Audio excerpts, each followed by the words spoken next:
Buenos días.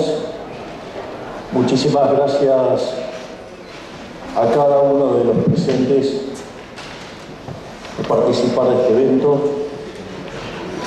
Muchísimas gracias, Darío, por darme la oportunidad de estar nuevamente aquí. Básicamente, en el día de hoy voy a estar hablando de lo que popularmente se discute como dolarización, pese a que hace 7 años que hablo de competencia de monedas.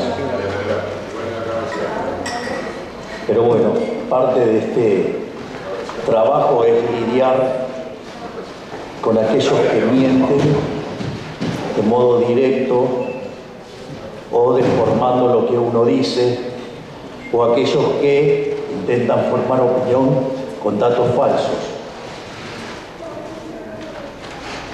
En ese sentido, voy a hablar sobre lo que llaman dolarización, que en el fondo no es ni más ni menos que a la postre eliminar el Banco Central.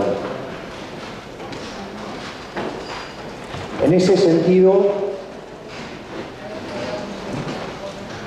la pregunta es, o cómo se hace la formulación de la pregunta. Por ejemplo, decir que muchos países tienen Banco Central y usar eso como un argumento, yo creo que hasta a un chico de 13 años le debería dar vergüenza. Se llama falacia ad populum. Que lo hagan los demás no quiere decir que esté bien. En ese sentido, porque si ese fuera el argumento, en el año 1813, esos mismos hubieran entonces votado en favor de la esclavitud. Me parece que, independientemente de lo que hacían otros países, la esclavitud está mal. Es decir, yo para ordenar el debate y para desenmascarar a los farsantes mentirosos y que no tienen buenos elementos para fundamentar, que no hacen ni más ni menos que ser cómplices de políticos ladrones. Por lo tanto, la presentación que yo voy a dar tiene 4 fundamentos.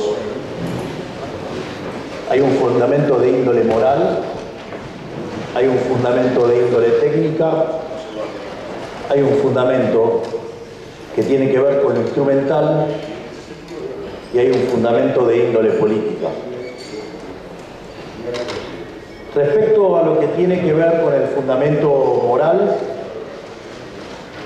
la pregunta que yo me haría primero es, ¿quién de ustedes, de los que están aquí, opinan que robar está bien? Porque esa es la primera pregunta. Es decir, para mí robar está mal. Entonces me gustaría saber si alguien aquí en la sala considera que robar está bien. Porque en el fondo lo que hay que entender es que la inflación es un delito. Hay un libro muy interesante de Ricardo Manuel Rojas que se llama La inflación como delito. Y en ese sentido,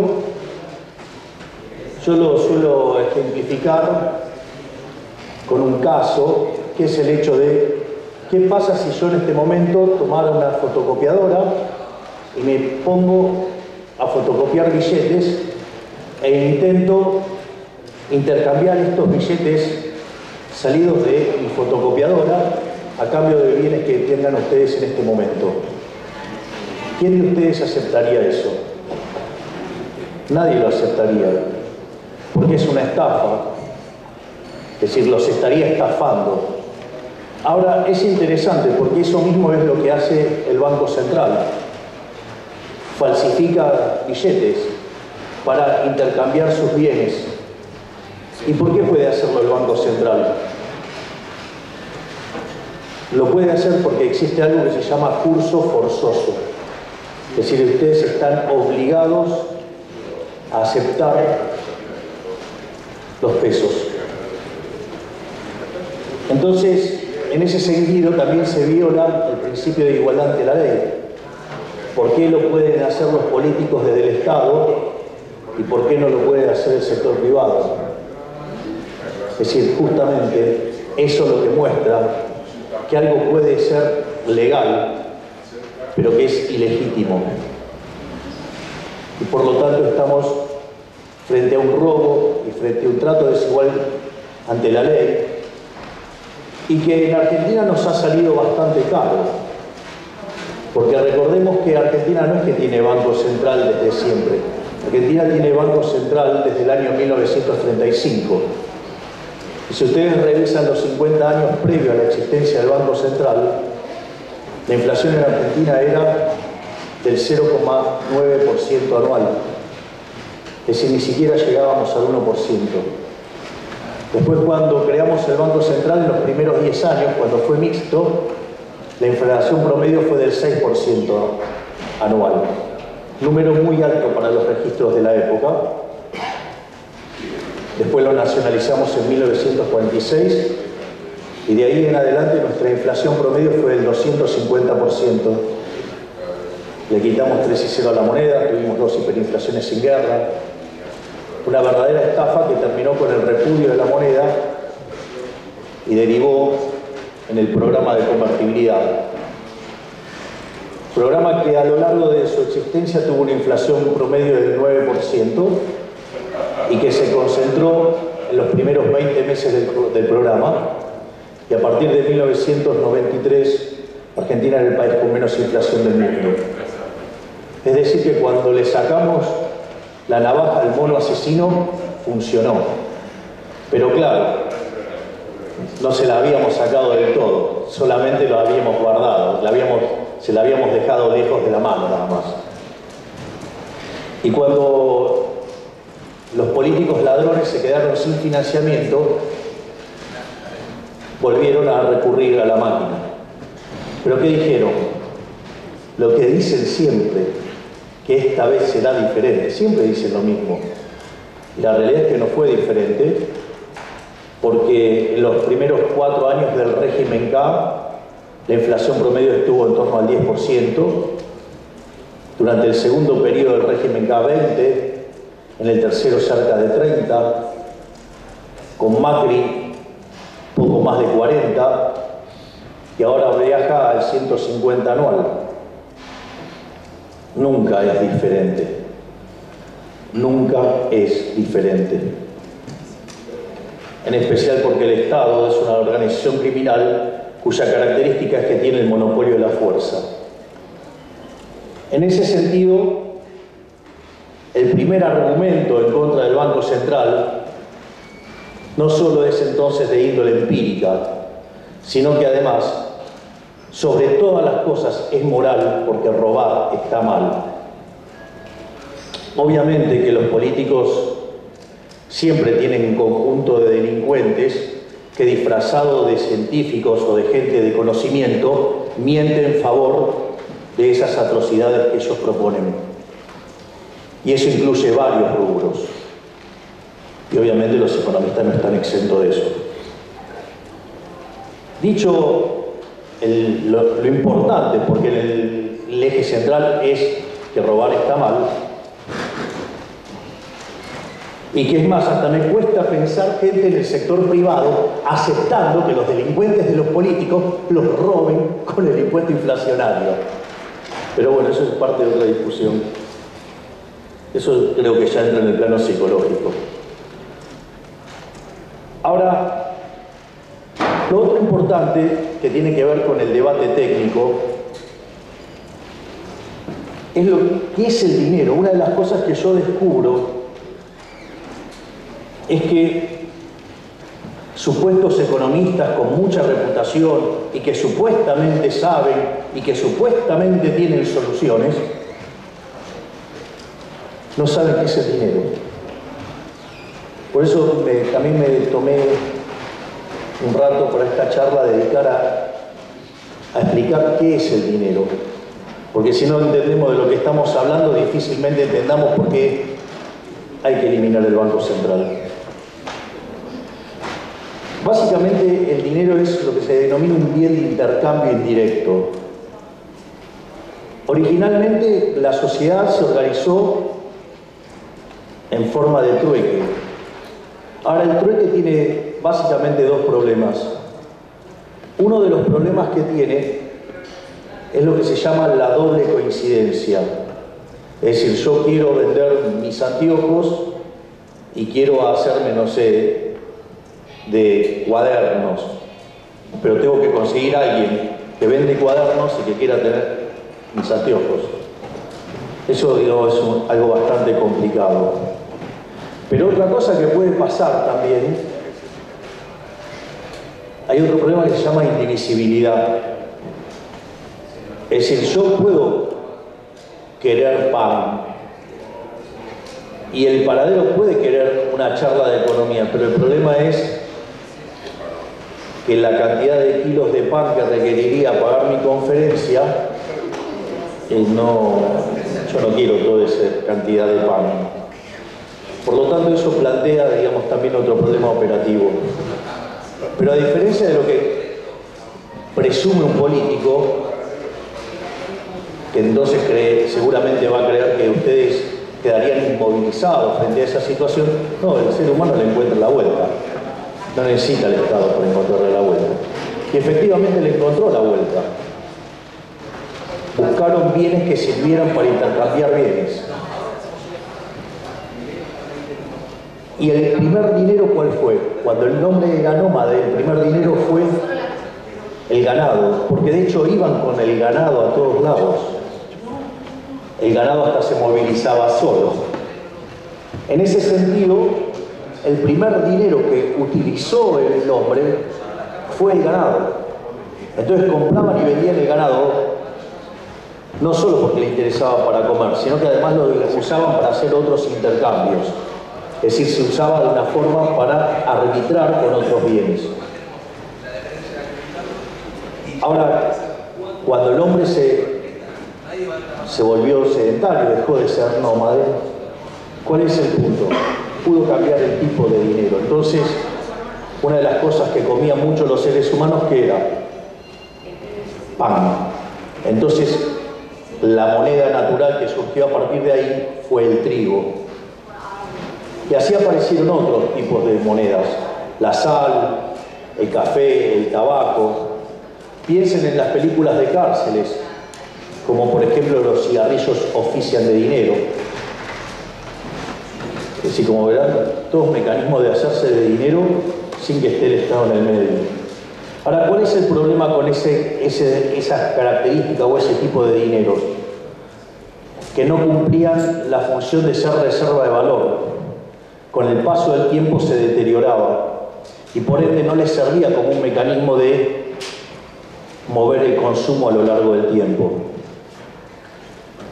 Entonces, o si lo hacía de manera muy limitada. Entonces había que buscar algo que preservara su valor. Y así es que el hombre evoluciona y encuentra los metales y utiliza la plata para las transacciones chicas y el oro para las transacciones grandes. Ahora, ¿cuál es el problema cuando ustedes entonces ahora iban de un lado al otro queriendo comercializar bienes en distintos lugares? Es que básicamente ustedes iban en una carreta o en lo que fuera y llevaban un cartel que decía qué cosa.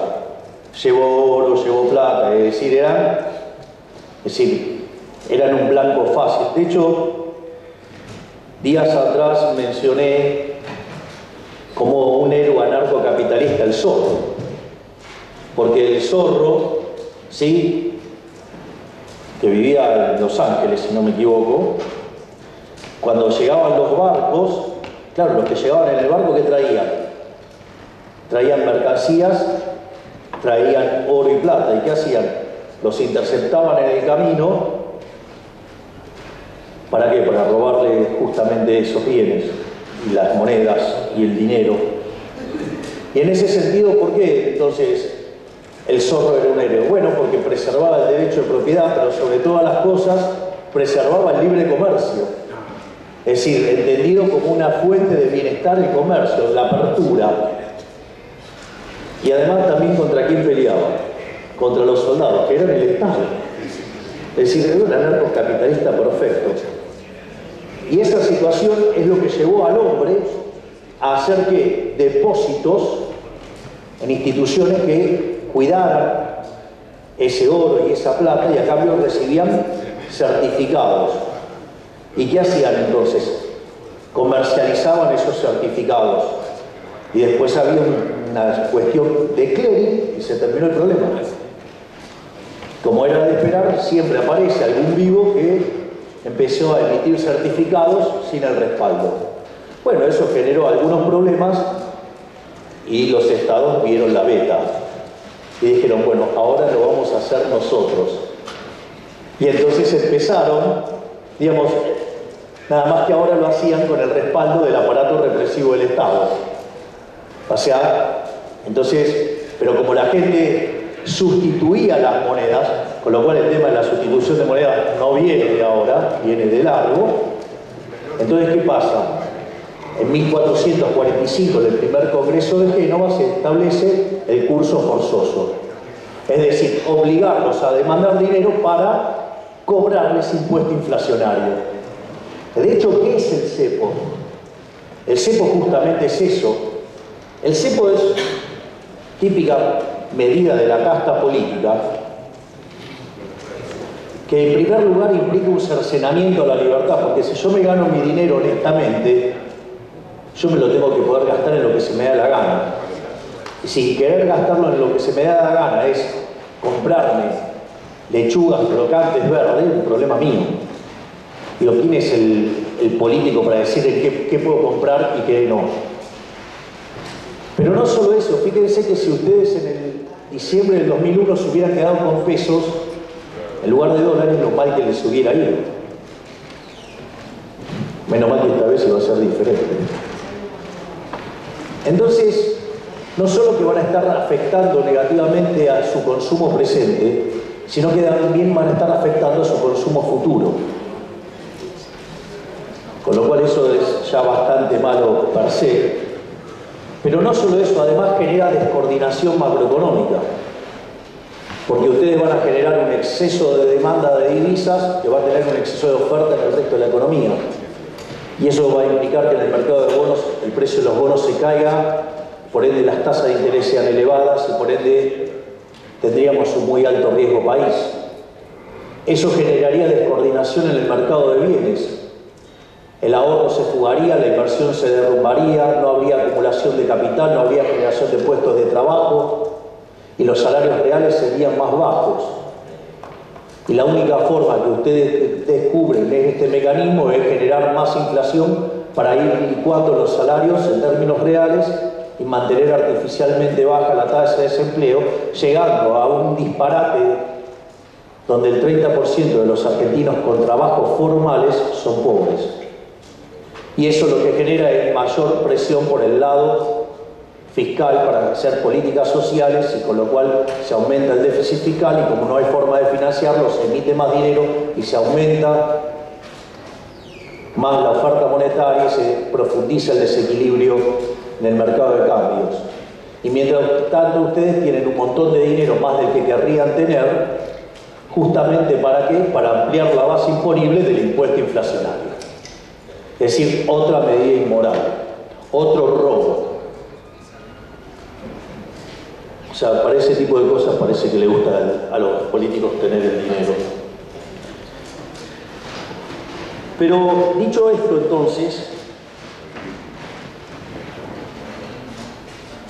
si nosotros ahora entendemos qué es el dinero, que el dinero es un bien de intercambio indirecto, y que ese bien de intercambio indirecto es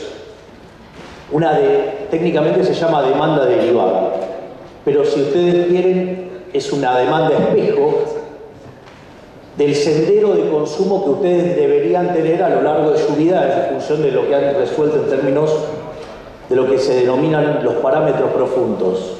Es decir, Robert Lucas Jr., que en paz descanse, decía parámetros profundos, que son las preferencias, la tecnología y las dotaciones. Por lo tanto, la demanda de dinero, bajo este concepto de bien de intercambio indirecto, es algo absolutamente granítico, que es el espejo del sendero de consumo elegido por cada uno de los individuos. Por lo tanto, nada tiene que poder hacer un político. No tiene ningún sentido la existencia de un banco central, porque la cantidad de dinero dentro de la economía la va a determinar los individuos. Y si ustedes no creen así, la pregunta es, entonces, ¿ustedes me pueden decir que un político sabe la preferencia de cada uno de ustedes y de cada uno de los que van a llegar a este mundo sobre la situación de los bienes presentes y futuros? ¿Ustedes creen que un político va a poder determinar cuál es la productividad marginal del capital en una economía con una estructura de capital heterogénea, que además va a poder inferir cómo va a ser todo el progreso tecnológico en cada una de las áreas, en cada una de las cosas? Es decir, ellos saben qué cosas se van a inventar, va a conocer esas tasas de depreciación. Es decir, que ustedes para saber eso deberían ser omniscientes, omnipresentes y omnipotentes. Es decir, estos malditos herejes se creen que son Dios. Y les voy a decir algo, los políticos no son Dios, ni siquiera llegan a seres humanos normales.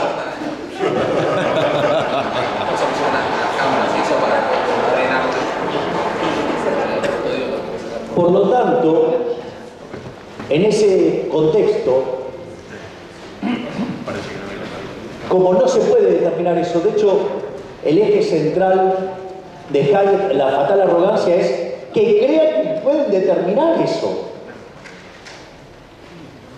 Idea que ya la había desarrollado tiempo atrás en un trabajo que se llama El uso del conocimiento en la sociedad, y sobre la imposibilidad de tener todos esos conocimientos y por qué la economía de libre mercado sí permite todo ese proceso de cooperación social que tan brillantemente lo había señalado Adam Smith en su obra de 1776, Investigación sobre la naturaleza y la causa de la riqueza de las naciones, que es la idea de la mano invisible, donde cada uno, guiado por su propio interés, conduce al bienestar general. Pero, dicho esto, entonces, el punto es que entonces no existe tal cosa como una oferta óptima. Es decir, el dinero entendido como bien de intercambio indirecto está determinado por parámetros que ninguno de nosotros podemos computar, porque es más, hasta ni siquiera nosotros mismos sabemos cuáles van a ser nuestras preferencias en el futuro. Digo, porque si yo me paso el inicio de los 90, digamos, teníamos esos celulares que parecían unos ladrillos y todos creíamos que era la guau tecnología. Y sin embargo hoy, digamos, si alguien le tira eso, se lo revolea por la cabeza. Entonces, para que más o menos uno internalice eso. Y eso quiere decir que entonces, dada la demanda real de dinero, lo único que puede hacer el Banco Central es determinar la escala nominal de la economía. Porque quiere decir que los saldos reales están determinados.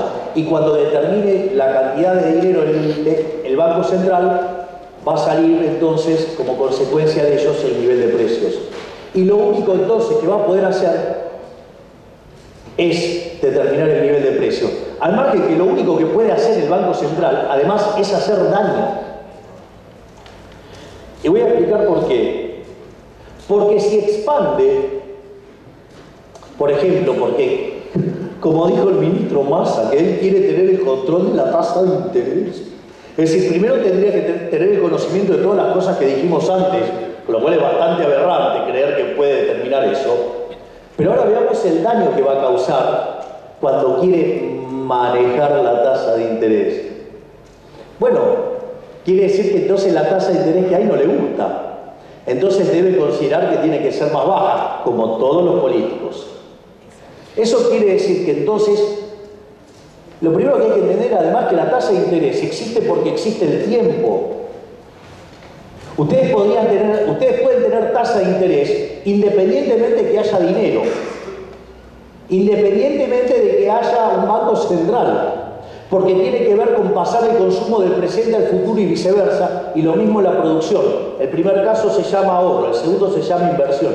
La coordinación entre ahorro e inversión es lo que determina la tasa de interés. Entonces, cuando el Banco Central quiere poner la tasa de interés debajo del nivel de equilibrio, el cual no hay forma de saberlo tampoco, ¿eso qué es lo que genera? Genera que además ustedes sobreestimulen la inversión, pero sin dejar de consumir, por ende, sin el ahorro que lo mapee, que lo financie. Es decir, ustedes lo financian artificialmente, y eso hace que por cómo ustedes están manipulando los precios en el fondo, ustedes tengan la economía operando por encima de sus posibilidades. ¿Y eso puede terminar bien? No. Entonces ese ciclo de expansión va a tener como contraparte ¿qué?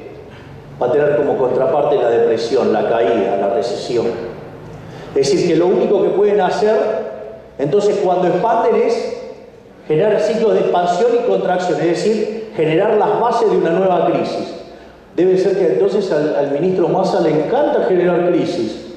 Argentina desde el inicio del siglo XX hasta hoy tuvo 22 crisis, 20 tienen origen fiscal. Deben querer para eso entonces la política monetaria, para usarla como apéndice de la política fiscal.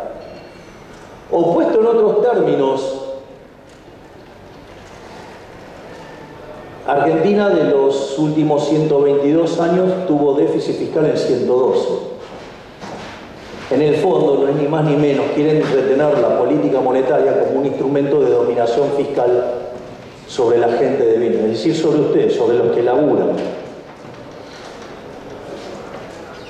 Dicho esto, por lo tanto, ahora también tenemos claro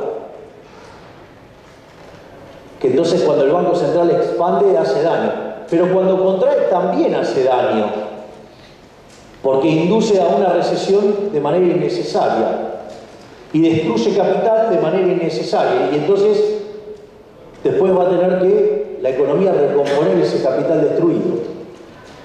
Y en la transición se pierde el puesto de trabajo y la gente sufre, por lo tanto, tampoco sirve para hacer eso. Y si no hace nada, también hace daño, porque seguramente si el dinero, digamos, lo estuviera creando el sector privado, le encontraría la vuelta justamente para resolver el problema. Entonces, cuando dicen, no, ahora vamos a tener Banco Central que no va a emitir más, y entonces, si dicen eso, son unos hipócritas. Porque si dicen eso, ¿para qué lo quieren? ¿Por qué no lo cierran entonces? No, vamos a frenar la maquinita. Si vamos a frenar la maquinita, vamos a romperla directamente. Así no la usan más. Entonces también está ahí el riesgo de que la vuelvan a usar. ¿Y saben qué? La van a volver a usar. Porque es un mecanismo de estafa. Por lo tanto, es decir, no importa lo que haga el Banco Central, siempre hace daño, siempre los va a perjudicar. Y aun cuando le digan que esta vez va a ser diferente, nunca va a ser diferente. Y aun cuando digan que no la van a usar, sí la van a usar. Probablemente el caso más emblemático sea el caso de la convertibilidad. El Banco Central era independiente, el Banco Central tenía una regla monetaria dura, que además había sido muy exitosa, porque cuando ustedes tienen tipo de cambio fijo, el dinero se vuelve endógeno y la oferta monetaria se acomoda a la demanda de dinero. Por eso es que bajan los precios, por eso se termina con la inflación.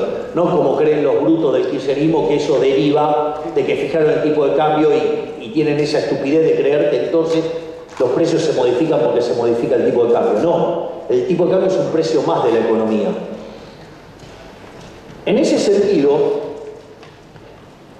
ese programa además ganaba elecciones, era tremendamente popular. Y había algo que todavía era mucho más importante, toda la estructura contractual de la economía estaba montada sobre la regla. Parecía imposible romperla. Necesitaron gastar más, rompieron la regla, nos arruinaron a todos los argentinos. Por lo tanto, eso del Banco Central Independiente es una quimera. Y si además quiero determinar un socio, ustedes sabrán entender. Y que me vengan a hablar también de que quieren un Banco Central Independiente, lo que se llevaron puesto un Banco Central en el 28 de diciembre del 2017. Todos tienen las manos sucias. Algunos con excremento y otros con sangre, y excremento. Lo que quieren entender, entienden. Dicho esto, está la faceta de la instrumentación. En el tema de la instrumentación, acá también hay una cuestión bastante interesante. Una de las, perdón que use términos poco amigables, pero no se pueden definir de otra manera. Una de las estupideces más grandes que escuché es que dolarizar conduce a una hiperinflación. Miren que he escuchado un montón de estupideces, pero esa casi como que no estaba dentro del plano de las imaginables. Entonces, yo hago una pregunta. ¿Qué es las LELIQs y la base monetaria para el Banco Central? Son un pasivo.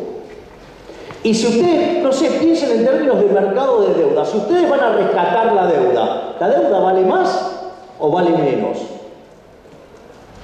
La deuda vale más. Si la deuda vale más, quiere decir que esos saldos reales valen más. Eso quiere decir que justamente el nivel de precios asociado a ese rescate es más bajo. Es decir, es todo lo opuesto a una hiperinflación. Y acá tenemos Bruto diciendo, no, eso es una hiperinflación. Una cosa verdaderamente... Justamente nosotros proponemos esto para evitar la hiperinflación. Y nada de... O sea, obviamente que con el siga terminamos mal, ¿no? Pero digo, con la dolarización cobarde, ahí sí acertó una. Que yo prefiero llamar dolarización sangrienta, también terminamos mal. Porque si vamos a tener libre competencia de monedas, entonces no hay cepo. Tampoco debería haber un mercado dual, porque estaríamos violentando la ley del precio único. Y además debería eliminar el curso forzoso, porque entonces, si no, no los estoy haciendo competir lealmente. Pues como que le pongan a uno lo hacen correr una carrera y le ponen una mochila de 50 kilos. ¿Qué creen que va a pasar con eso? Va a haber un cambio de portafolio y lo que va a hacer es caer la demanda de dinero y eso va a derivar en una hiperinflación. Y claramente vamos a terminar dolarizados, pero vamos a terminar dolarizados mandando al 80% de los argentinos a la pobreza. Y eso es impresentable, me vienen a correr a mí con la inflación y con la hiperinflación y que no se puede hacer. Yo no tengo la culpa que sean tan brutos que no saben de equilibrio general, que no saben de equilibrio general de stocks, que no saben de moneda, que no saben qué es el dinero y que además tampoco saben valorar un activo financiero. Porque el caso del Banco Central es justamente evaluar el caso de una reestructuración, con lo cual tampoco saben de opciones reales. Es decir, están bastante flojitos de conocimiento y se ponen a opinar de cosas que directamente no entienden. Me olvidaba, en el medio, digamos, el análisis de por qué no es posible la hiperinflación en la dolarización implica también saber de matemáticas, que es una condición de transversalidad, que parece que tampoco lo saben. Dicho sea esto de paso, entonces nos enfrentamos ahora entonces a mirar el balance del Banco Central. Y en ese contexto lo que tenemos es que del lado del pasivo tenemos la base monetaria y las LELIQs.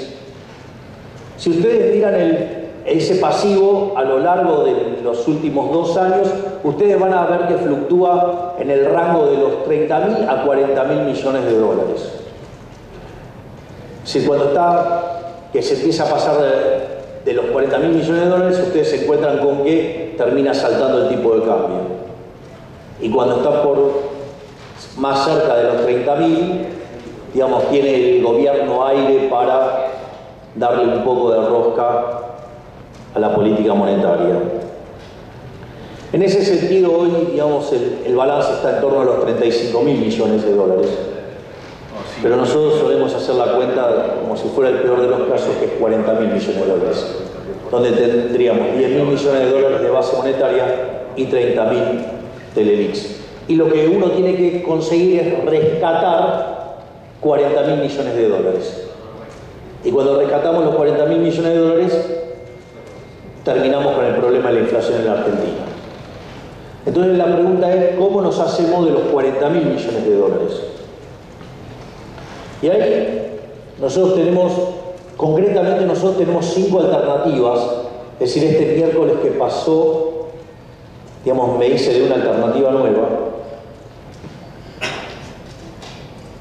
Pero lo esencial es entender cómo funciona el mecanismo. Si ustedes se fijan, otro error grosero que cometen los economistas es trabajar con el concepto de reservas internacionales netas. El concepto de reservas internacionales netas aparece porque originalmente lo que fijaba el fondo en los programas era la política monetaria que hacen con los agregados monetarios y la política fiscal. Y ustedes, digamos, los gobiernos se les escapaban ¿por qué lado? Por el lado del sector externo. O sea, ustedes, por ejemplo, podrían tener tipo de cambio fijo, estar financiando el déficit fiscal con emisión monetaria y quizás después los agregados monetarios no le decían ¿por qué? Porque estaban perdiendo las reservas por el lado del Banco Central. Entonces, ¿qué es lo que incorpora, digamos, en los análisis del fondo? Y metas también en reservas internacionales netas para ver si la política monetaria y fiscal no se le está escapando por otro lado.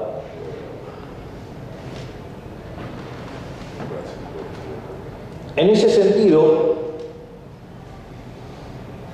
cuando miramos el ejercicio de liquidación del Banco Central, no se tiene que mirar en términos de reservas internacionales netas, porque a nosotros no nos interesa chequear per se la consistencia con la política monetaria y con la política fiscal, porque vamos a terminar con la política monetaria.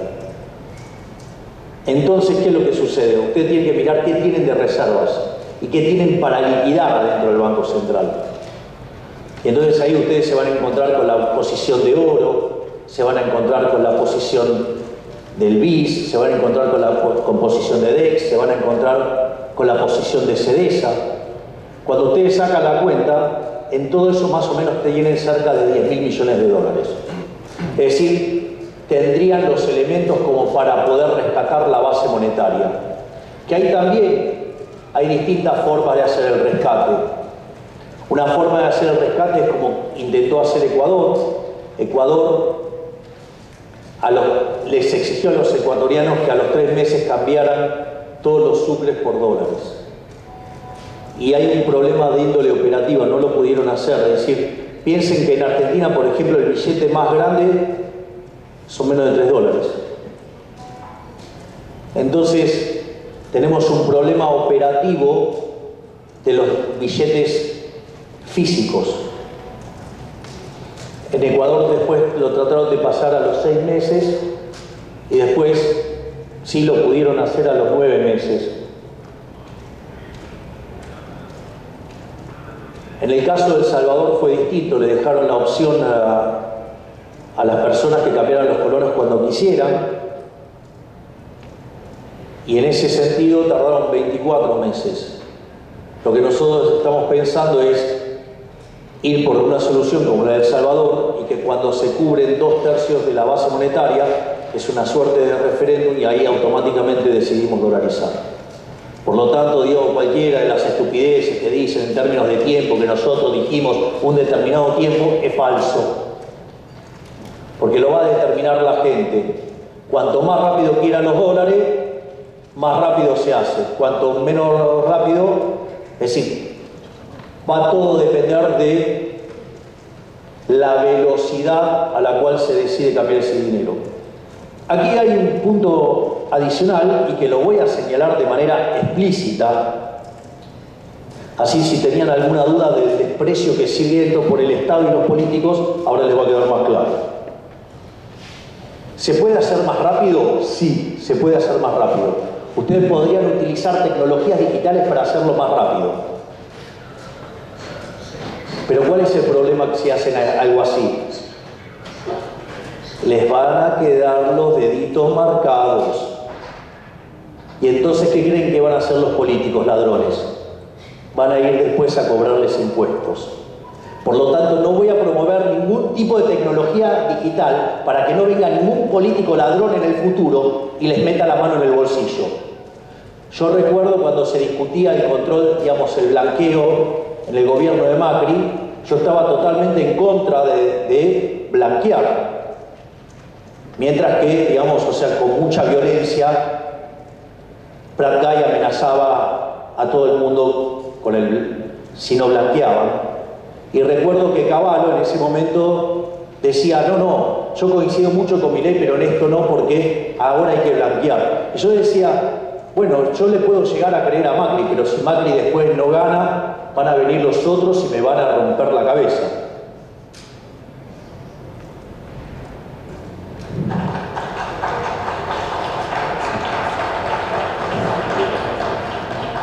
Por lo tanto, digamos, cuando nosotros dolaricemos, ustedes van a poder sacar todos los dólares del colchón libremente y los van a poder usar con total libertad, porque ustedes tuvieron que meter los dólares en el colchón, porque los delincuentes de los políticos los querían robar con el impuesto inflacionario, y lo único que hicieron fue defenderse de esos chorros.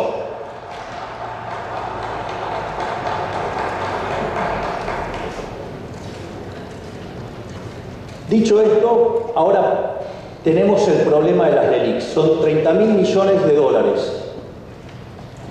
¿Y qué nos queda ahora dentro del activo del Banco Central? Básicamente lo que tenemos son títulos públicos por el equivalente de 120.000 millones de dólares. Eso quiere decir que si los títulos cotizaran a 25%, tendríamos los dólares para rescatar las LELIQs. Hoy los títulos cotizan a 30, por lo tanto, efectivamente, tenemos los dólares para poder dolarizar. Es decir, podemos dolarizar. Efectivamente, podemos dolarizar. Ahora bien, ¿cuál es el punto central con esto? El punto central con esto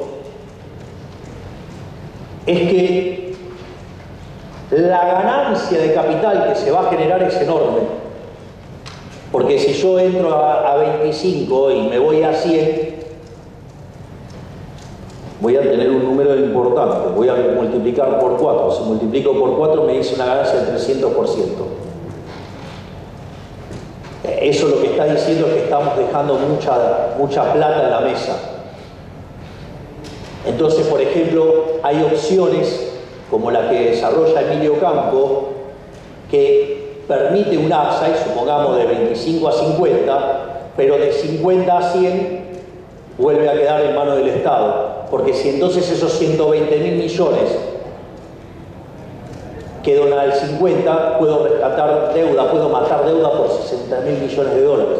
Por lo tanto, ahora la deuda no va a ser 400.000 millones de dólares, sino que va a ser 340.000. Es decir, con lo cual la operación, en ese caso, permite además bajar la deuda. Porque dicho sea de paso, el acreedor más importante de la Argentina es el propio Banco Central. No es la única forma de hacerla. Yo acabo de darle dos formas de hacerla. Hay más formas de hacerla. Yo, por ejemplo, podría decir, bueno, ¿cuánto es? Yo podría tomar un título en dólares, podría canjearlo por esas LELIQs, y por el otro lado, con los 120.000 millones, yo daría cobertura para tener un seguro. Y si se inicia la corrida, automáticamente yo respondo con ese seguro. Es más, ese seguro además se podría armar con organismos multilaterales. Por lo tanto, tampoco sería un problema hacerlo. Es decir, hay un montón de formas de hacerlo. Yo no tengo la culpa que sean los economistas de Juntos por el Cambio tan rudimentarios que no sepan hacer las cuentas. Yo no tengo la culpa que sean tan ignorantes en términos financieros. Y obviamente que tienen además sus socios en los periodistas ensobrados, sí, en el C5N amarillo, diciendo cualquier tipo de disparate. Por si no se entendió, La Nación Más. Y La Nación. Y los claros medios que operan directamente para una fuerza política. Por lo tanto, digamos, hay distintas formas de hacerlo. Es decir, pero lo más importante es tener la voluntad de hacerlo. Ahora, ¿cuáles serían las consecuencias de esto? Miren, cuando ustedes van y hablan con cualquier inversor internacional, lo primero que le van a decir es que el problema más grande, el riesgo más grande en Argentina, ¿cuál es? El riesgo moneda. Es decir, el día que ustedes eliminaron el Banco Central, el riesgo moneda se terminó. Se terminó el control de capitales. Y vamos a dejar organizada la economía para que sea una economía libre, para que no se pueda meter el Estado en el medio. Así como estoy pensando en dejar los mecanismos armados para que ustedes puedan sacar todo su dinero de cualquier lado sin que los puedan controlar, eso les va a permitir entrar y salir con su dinero todas las veces que quieran. Se acabó de que los políticos tengan que estar mirando qué hacen ustedes con su dinero bien habido. Porque si en el fondo el problema son ellos, que son los chorros, no la gente honesta. Pero claro, acá está todo invertido. Por eso son tan zafaronianos. Porque ¿cuál es el problema del zafaronismo? Invierte el lugar, ¿no? Es decir, las víctimas pasan a ser los victimarios y viceversa. Es como, digamos, los honestos ahora son los delincuentes. Y los delincuentes, o sea, los políticos, los honestos. No, los delincuentes son delincuentes. Los chorros son chorros. Los políticos son chorros. Son unos delincuentes. Y en ese sentido,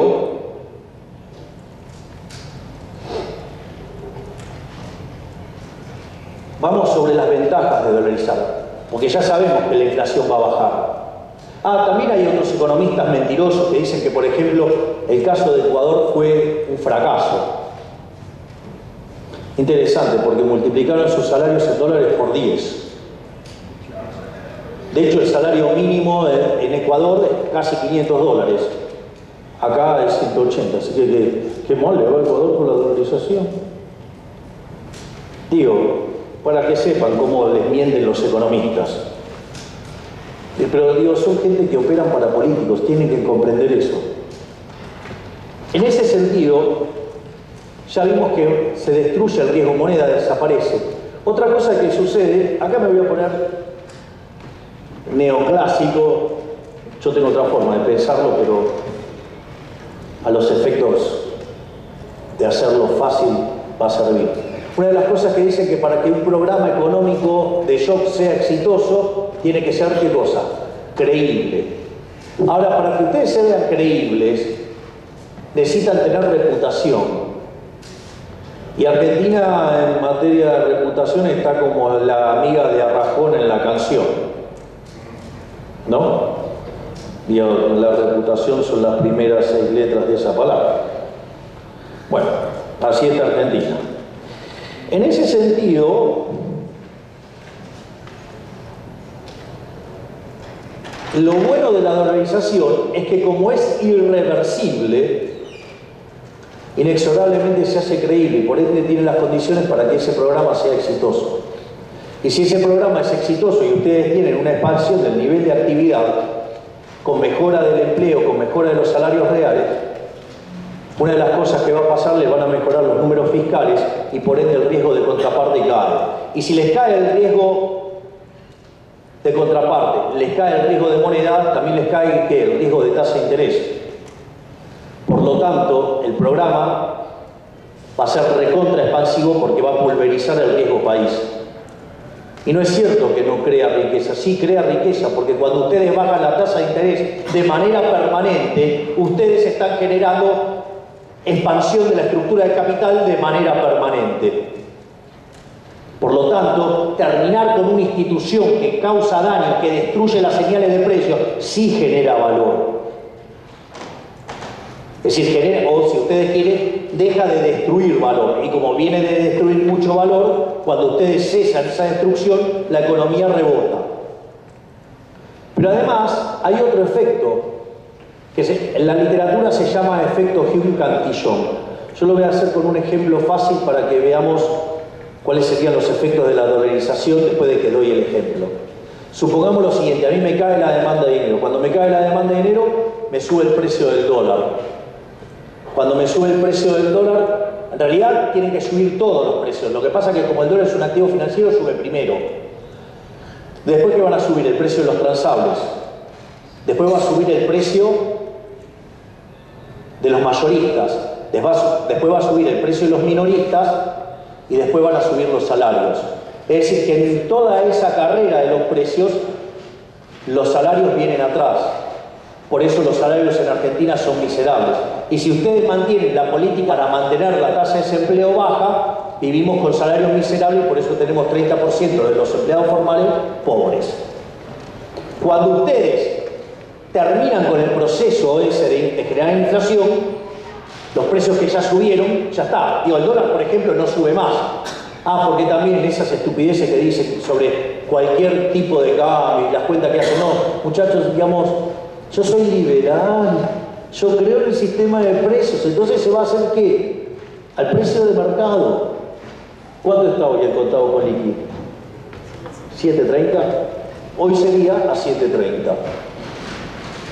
Pero no se dejen engañar por estos delincuentes, o a esos delincuentes que toman un tipo de cambio que se les ocurrió después de 5 botellas de vodka, ¿sí? Y toman ese tipo de cambio delirante y dividen los salarios, como si fuera una cuenta de equilibrio parcial. Por favor, un poquito más de seriedad. Hay 47 millones de personas involucradas en esto. Entonces, cuando ustedes hacen la estabilización, hay precios que ya no van a subir más el dólar, no va a subir más los transables, le va a quedar un poquito a los mayoristas, un poco más a los minoristas y mucho más ¿a quiénes? A los salarios. Por lo tanto, los salarios en términos de dólares van a subir un montón. Y en términos de alimentos, entonces van a subir un montón. Y eso va a derrumbar la indigencia y la pobreza. Yo les puedo asegurar que si nosotros logramos dolarizar antes de la elección de mediano término, prepárense porque vamos a tener unas mayorías con la elección de mediano término que vamos a poner a la Argentina al tope de la libertad económica, y no tengan dudas que en 35 años vamos a ser una potencia mundial.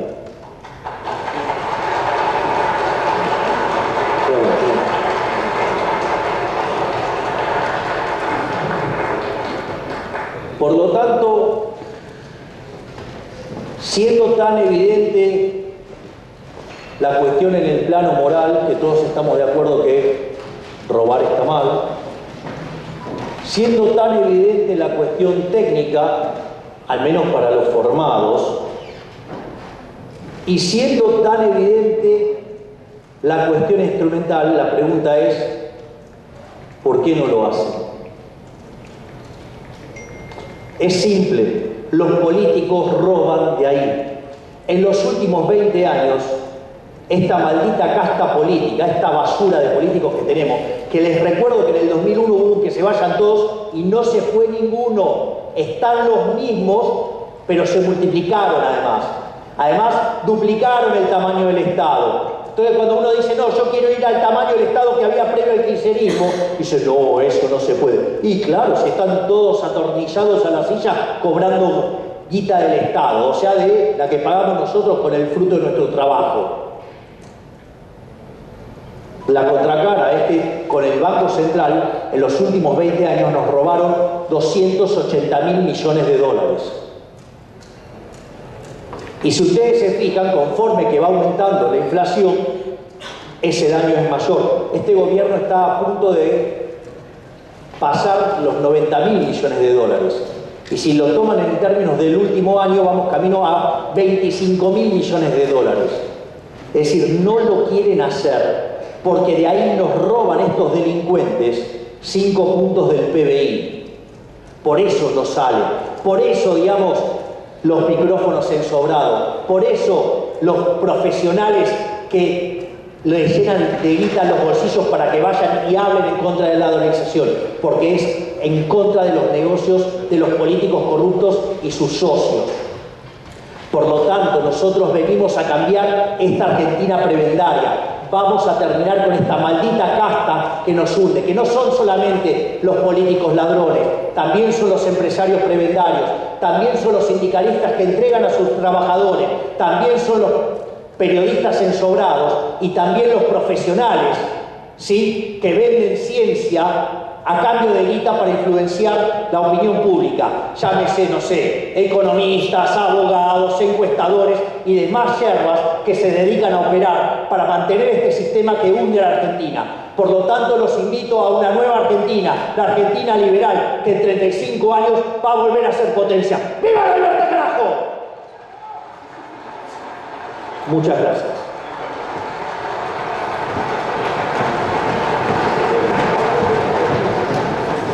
Bien, después de...